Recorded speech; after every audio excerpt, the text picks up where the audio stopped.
Hey everybody, welcome to Lawyer Live with Matt the Lawyer. I am Matt the Lawyer, Matt Johnston. Couple of things before we get started. Number one, please go check out the website, www.mattthelawyer.com with 3 T's. You're going to see some new content that we've been putting up there, working on some stuff related to contracts. Speaking of contracts, while you're at the website, please click on the link to buy my book, Building Better Relationships Through Better Contracts. 6 steps to writing your contract your way. It's a pretty useful book that will allow you to have the skills to work through your own contracts, create your own contracts, or at least work with your lawyer in a position of knowledge so that you can get your contract working your way. So over the past week or so, a couple of things, actually about 2 weeks, a couple of things have been popping up on my screen related to non-compete agreements. Now, I'm not a big fan of non-compete agreements the way most of them are written because they tend to be overly broad. They tend to be not well suited for the purposes of protecting an actual valuable interest. I also think that way too many companies use them as a mechanism to keep some level of control over their employees that is not necessarily conducive to actually good employer-employee relationships. I had a client who unfortunately had to let a couple of people go from their office, and the question was whether or not the non-compete would apply. For some reason, one of these employees had this strange notion that if they were fired, the non-compete doesn't apply. Sorry folks, it doesn't work that way, but because the non-compete agreement had not been updated and the company had moved locations, a significant move of locations, it does make some changes, or the change in the address created some enforcement problems because now that radius was originally written for a town that was about 20 miles away, and it's a 25-mile radius geographic area in the non-compete. So it was still listed as that older town instead of the new town where the company was located. So then the question becomes, how do you enforce that? Well, you can only enforce it by its terms, which was that older town. So hopefully these employees won't be trying to compete or violate the non-compete. We're going to come back to them in just a minute. Also, another thing that came across my desk is a lawsuit out of the Eastern District of Pennsylvania, so basically Philadelphia area. And this case, called Catalyst Outdoor Advertising LLC versus Douglas, involved the enforcement action of a non-compete agreement. It seems that Douglas decided to move from the Philly area to New York City. And Ms. Douglas decided that she was going to continue operating in this outdoor billboard advertising world, which is where Catalyst was based, and do so in New York. Catalyst Outdoor decided to sue Ms. Douglas. Probably not a good idea because the problem with Catalyst's non-compete agreement is that there is no geographic restrictions. None. So the court said, wait a minute, basically this person can't compete anywhere in the world. So the court declined to enforce the non-compete agreement. And this case is still ongoing. It's still in the injunction stage. So it's a little bit issue of whether or not anything's going to happen, or maybe there's some other information that's involved. But the question that was brought up in the context of the commentary that I was reading on this case was, why even bother? Catalyst is a company that is based inside Philadelphia. They have one billboard on the New Jersey Turnpike, but otherwise all of their stuff is in Philadelphia area.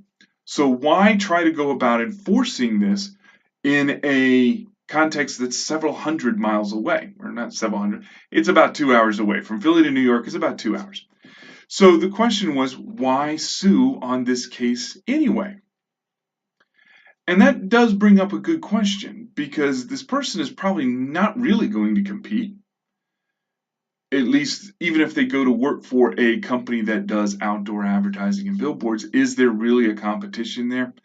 I'm not quite sure. We don't have enough facts. Maybe there are some stuff. Maybe Miss Douglas walked with some account information or something like that. We don't know yet. But it does raise an interesting question about enforcement. Now, I'm not a big believer in non-competes. I've already said that. I'm also not a big believer in empty threats either. If you're going to have a non-compete, you have to be willing to do one of two things if the employee leaves. You have to be willing to waive the non-compete in its entirety, or you have to be prepared to enforce the non-compete in its entirety. If you're going to have it, there may be some scenarios where you might want to waive it. Maybe there's some scenarios where the employee came to work for you, they signed the non-compete, and after about 4 months or 4 weeks or something like some very short period of time, they said, this isn't really the place for me, or hey, I'm moving, or something along those lines. And there's really not been enough of an exchange or enough of a introduction or knowledge of the company's business, its operations, its customers, so that the non-compete probably really wouldn't hold up because there hasn't been some adequate consideration. So I can see where there might be some circumstances in which you waive it. But if you have a long-term employee and you're going to fire that employee or they quit, you have to be prepared to enforce the non-compete. If you're not going to, don't bother. Don't bother having a non-compete. Don't bother putting some restrictions on this person's ability to go out and compete against you. Otherwise, what are you doing? What's the point of going through the hassle of having a non-compete drafted, of having your employees sign the non-compete, and then having to police the non-compete later? Just skip it all together. The converse question in Catalyst Outdoor is, when is it competition? Well, that's a good question, and it's very fact specific. I know that's not actually something that's very easy for clients and for folks who are watching this video to understand. It's very fact specific. It's whether or not this person is actually engaged in competitive behavior. So if they're going to work for an actual competitor of yours, that's probably competitive behavior and worthy of enforcement. If they set up their own business that is competing in the same zone, that's clearly behavior that's banned by the non-compete agreement, and it's worth enforcing. But what if it's something that's kind of related? So, for example, my client is in the advertising and marketing world. What if this person goes and starts working on something like market research? Or they go work for a company that does sales for, say, radio or television advertising. It's in the advertising and marketing world, but is it really competitive? Well, that's always the question, and you do have to spend some time conducting an analysis to whether or not that's actually competitive work. One of the things that people have to understand is that if you're going to have a non-compete, sometimes you may have to enforce that non-compete. And it's not a cheap proposition, I'll be honest with you. Filing a temporary restraining order or filing an injunction can be expensive because not only do you have to pay your attorneys, in some places you have to file what's called a bond. So that if the person that you're filing it against is injured in some way, then that bond is there to compensate them. So if you file a temporary restraining order or a preliminary injunction that says you can't work for that company, that person's not making a salary.